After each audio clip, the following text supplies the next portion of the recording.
हम एक बार षष्ठी कारक नहीं है इसको स्थापित करते हैं। एक कारिका है, कर्ता कर्म च करणं च संप्रदानम तथैव च अपादानम चाधिकरणम इत्याहु कारकाणि षट्।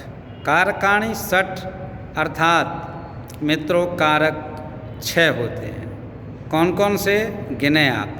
कर्ता, कर्म और करण 3 हो गए, संप्रदान, अपादान और अधिकरण।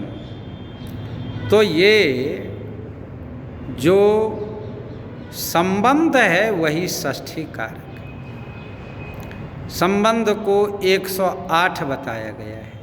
एक शतम षष्ठी अर्थात षष्ठी के अर्थ, षष्ठी का अर्थ संबंध होता है, स्वस्वामी भाव संबंध, जैसे नौकर का और मालिक का संबंध, गुरु का और शिष्य का संबंध, भोज्य का भोजक का संबंध, पाठ्य का पाठक का संबंध, दृश्य का दर्शक का संबंध। इस प्रकार से संबंध तो मैं कहता हूँ अनंत है।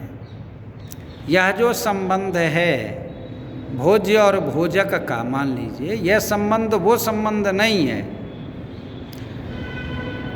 कि सामान्य संबंध हो। संबंध एक संबंध कारक में का, की और के का प्रयोग होता ही है। जैसे आप देखिए, वह किसका भाई है, भ्रातृत्व संबंध है वहाँ। वह किसका पिता है, यह पितृत्व संबंध है। वह किसका बेटा है, यह वात्सल्य संबंध है। तो इस सभी में का प्रयोग होता है।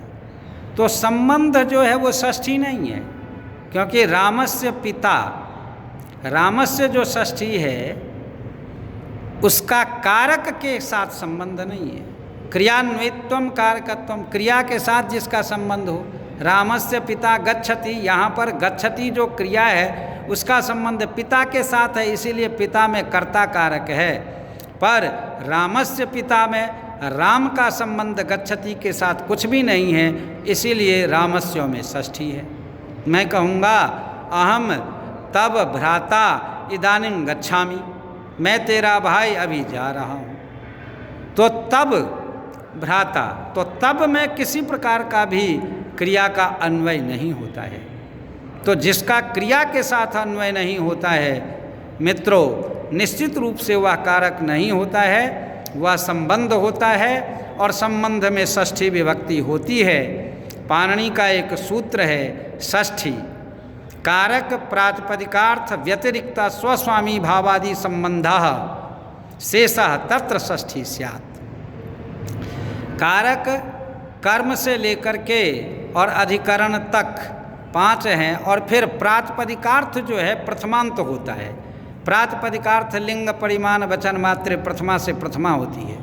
तो ये प्रातिपदिकार्थ और ये कारक, इनसे जो व्यतिरिक्त स्वस्वामी भाव संबंध होता है, नौकर और सेवक का जो संबंध होता है, उसी संबंध को यहाँ पर षष्ठी के रूप में कहा गया है। तो रामस्य भ्राता कृष्णस्य सेवकः, रामस्य सेवकः, रामस्य भोज्यम एतत्, कृष्णस्य दृश्यतरम रूपम एतत्। एवं प्रकारेण सर्वत्रैव संबंधे षष्ठी सूत्रे न षष्ठी भवति न अन्या विभक्ति भवति इति उक्त्वा इदानीम अहम संक्षेपेन सर्वं विज्ञाप्य छात्रान् विरमामि। अस्तु। जयतु संस्कृतं, जयतु भारतम्।